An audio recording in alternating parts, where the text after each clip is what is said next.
Hello Taurus, Sun, Moon, Rising, and Venus signs. Kamusta kayo? Sana po'y nasa mabuti kayong kalagayan. Welcome back po sa Star Tarot. At kung bago kayo rito, welcome din po kayo. Please subscribe, like, share my videos, and leave me a comment kung naka-resonate kayo. So, first card ninyo ay Wallflower. Look for the crack in the concrete to find your way out. Ayan. Kasi, 'di ba, sa kahit anumang problema, there's always a positive aspect to it. Yun ang lagi nating tatandaan, no, Taurus?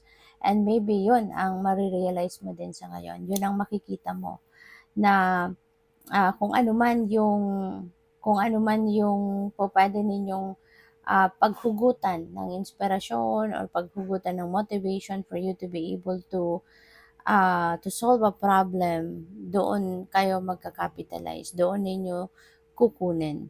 Kaya maaring yun, maghahanap kayo ng silver lining, 'di ba, ng inyong sitwasyon. Bakit nangyayari sa iyo yun, no? Kung meron mang problema, maaring mapapaisip ka na bakit ito sa akin nangyayari, 'di ba? Bakit ngayon? No? Or maaari, no, na may papasok na epiphany sa inyo, clarity of thought, at mapapag-isipan ninyo, 'di ba, ang sagot, no, sa mga sa mga tanong mo. So we have dream, have a cup of tea in the garden, and find yourself in a good book. Ayan, so wag kayong tumigil mangarap, 'di ba?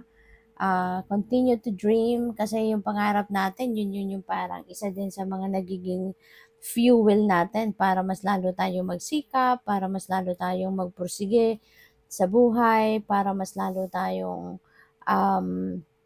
para mas lalo tayong maging motivated, no, to go on kahit mahirap, 'di ba? Or kahit may mga challenges kayo na nararanasan. So we have persevere, magsikap lang, magtiyaga, yun ang kailangan natin. Let's continue to persevere, let's continue to work hard. Kasi kahit ano man ang sitwasyon na pagdaanan natin, may problema man, may challenges man, there's always a way out to that. There's always a way out to that. Kahit anong bigat ng problema, no, na maaring nararanasan ng iba sa inyo, magsikap ka lang, magtiyaga ka lang, never give up, at one day mahahanap mo din ang solusyon sa bagay na yan. Okay? So, tingnan natin kung ano pa ang ganap dito for Taurus.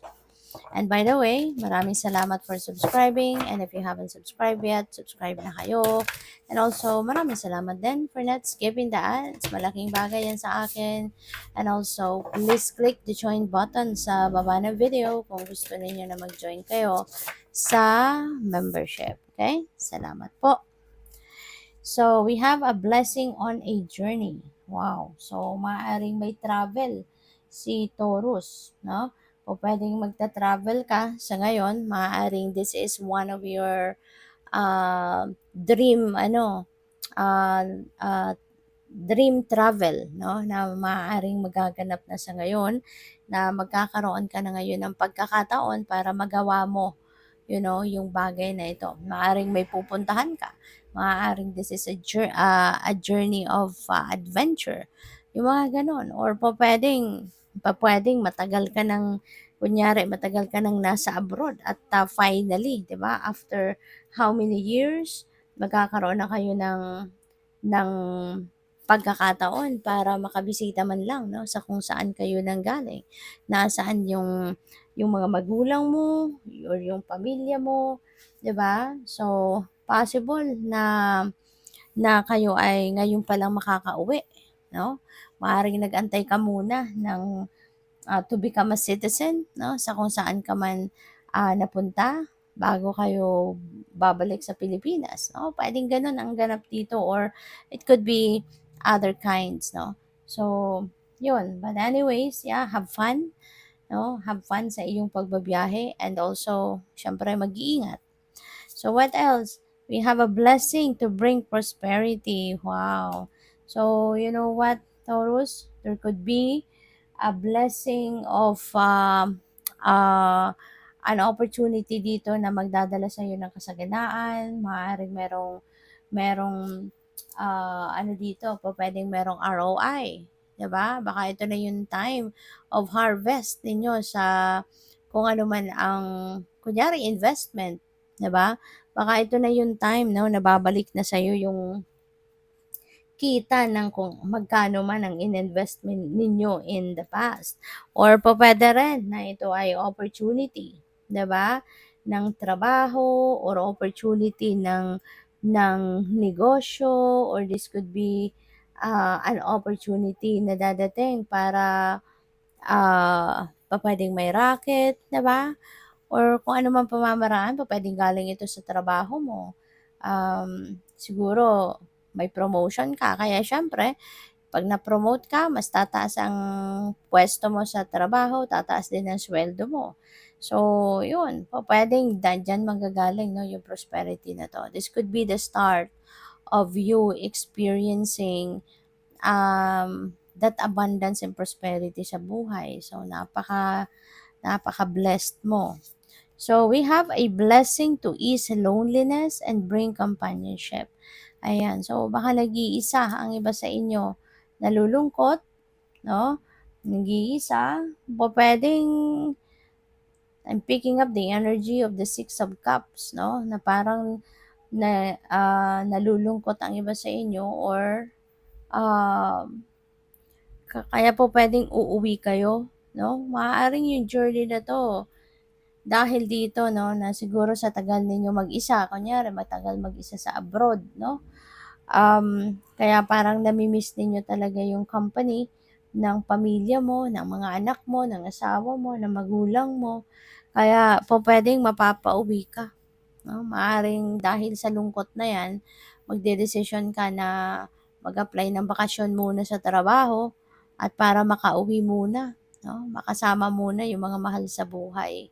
Kasi pupuwedeng miss na miss mo na sila. Maybe it's like 3, 4 years or 6 years or 7 years na hindi kayo nakakauwi man lang, at, this could be the first time 'no, na makakasama mo ang pamilya mo, um, ng harap-harapan 'no.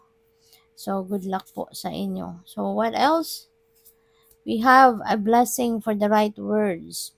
Ayan. So, maybe this is a reminder para sa inyo, no? When you are communicating, make sure na before you say something, kailangan na pag-isipan mo muna talaga yung mga salitang bibitawan mo, you know? Kasi baka ang iba sa inyo meron kayong pagkaprangka, or meron kayong may pagkataklesa siguro ang iba sa inyo. Sometimes 'no, kapagka gano'n bigla ka na lang magsasalita ng mga salitang, alam mo 'yun, hindi mo napag-isipan. Kaya maaring ito 'no, choose the right words para maiwasan na makapanakit ng damdamin ng iba, yung gano'n. Kasi sometimes may kahit wala tayong intention na makapanakit ng damdamin ng iba, sometimes 'no, yung out of, yung dahil sa conversation na alam mo yun, yung parang talagang hindi mo mapapag-isipan muna yung sasabihin mo, alam mo yun?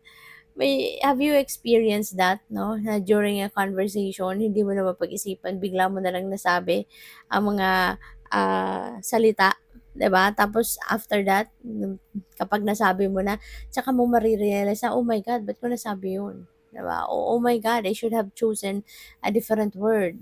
'Di ba? Yung may na-experience niyo na ba yung gano'n? So, siguro may mga gano'ng ganap 'no, ang iba sa inyo sa ngayon na hindi mo na napigilan yung sarili mo, talagang napakomento ka na, napasalita ka na, at pagkatapos nun mong masabi ang word na yun, tsaka mo lang na-realize na, "Oh, I'm really sorry, nasabi ko yun." 'Di ba? That's not what I meant. 'Di ba? May mga gano'n. So, siguro baka may gano'n kayo sa ngayon. Pero kaya sana, 'di ba, as much as possible kung makokontrol ninyo, kontrolin pa rin ninyo at piliin kung ano yung mas sa tingin mo yung subtle ang dating 'no?